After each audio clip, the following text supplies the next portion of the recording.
In this video, we're covering how to get the most out of Shark Scale. It's quickly become a staple in the meta, and it's not hard to see why, so let's get into it. The UK Beyblade Network. Greetings, Bladers. This is the UK BBXN, and in this video, we are discussing the top tournament-winning combos for Shark Scale. It is a top-tier blade, and if you want to get yourself some top-tier savings on Beyblades, head on over to jesterino.com and use code UKBBXN for a tasty 10% off. But without further ado, I present to you Shark Scale, the new king of attack. Packing a massive punch, this thing is easily able to stand up to the rest of the meta in Beyblade as it stands at the moment. And there's not currently one unified build that everyone's using. There's a big variety in stuff. This is a very versatile blade, and one of the things that I think is really helpful about this blade is the fact that due to its shape, it's able to escape pockets. That's always very handy and looks awesome, let's be honest. And coming in at around just under 38 grams, this thing has a lot of offensive and defensive capabilities. Appearing circular upon first glance, the blade actually has a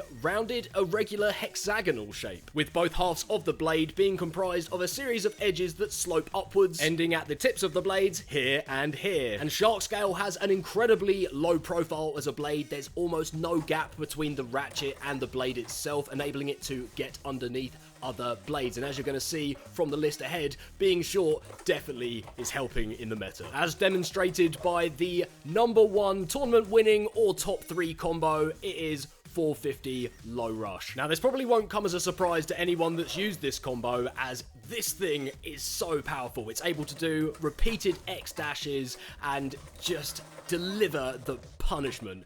So yeah, I'm really not surprised about this, and pretty much all of the most popular builds seem to put it on low rush in some form. Other popular ratchets include 160 and 360. I think both of these are very solid choices for it, and one that surprised me a little bit was 170 as well. That popped up a surprising number of times, so it seems that Shark doesn't mind being a little bit higher. So I really would encourage you to experiment and use whichever ratchet fits your personal playstyle and deck set up best, because people have been getting wins on 760s, 960s, 660s, 180s. You really can't go wrong with your ratchet choice. Someone even won on a 260. But yeah, if you want the absolute top chance of winning based on the stats, I'd recommend low rush on this attack build. But now that everyone's going to be running it on an attack build, why not consider running it on an anti-attack build? Because the second most successful build for Shark Scale was putting it on 450 or 360 level, which I really enjoy this build because not only does it enable you to get a nice tilt on Shark Scale, being able to get underneath other blades doing some devastation, it's also got a surprisingly good stamina as well. I'm sure you must have seen it if you've used level, when it looks like the bay is about to stop spinning, but then it just keeps going, and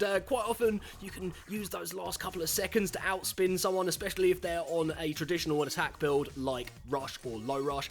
That extra couple of seconds is all you need to cinch that win. And if you're looking for potentially other alternative ratchets to use on this combo, 160 popped up quite a lot of times. That again can aid with Shark Scale escaping the pockets, or alternatively 760 also was cinching quite a few wins on level there. It helps add a little bit of extra punch onto level, which never goes amiss either. And if you're looking for a more traditional balance type setup for Shark Scale, you are in luck, because the third most popular combo that was used in tournament winning or top 3 decks was Shark Scale on 160 kit. Now, this combo is another one which really enables Shark Scale to get underneath their opponents and do some damage. And once again, 450 was a very popular choice for this combination as well, as was 960, which I think is to be expected. The extra burst resistance of a 960 does wonders on Shark Scale and did pop up quite a few times.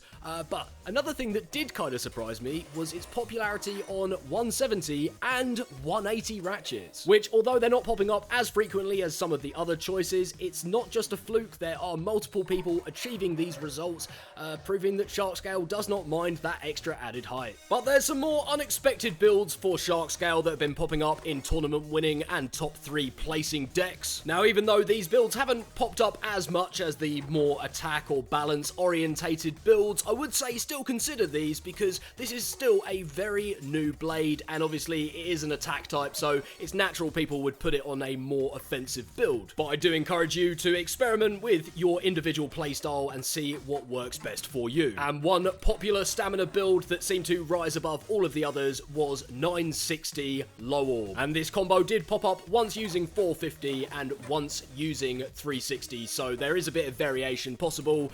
This isn't a hard and fast rule if you want to throw that 960 on something else in your deck. And this stamina setup for Shark Scale is something that I can only imagine we're going to see more of in the future, because not only is it still able to pack quite a bit of a punch, but it's quite aerodynamic in its shape, allowing it to pummel the opponents into submission while still maintaining its spin. And a lot of these points will also hold true for the defensive combos we are talking about now for Shark Spin. The top ones actually came out at a tie. It's Shark Scale on 450 Hexa, or alternatively you can use 960, they performed the same. And as with stamina, I really wouldn't be surprised if these kind of combos pop up more and more as more people get their hands on Shark Scale and more testing gets done throughout the community, because obviously so many people are now running it on attack.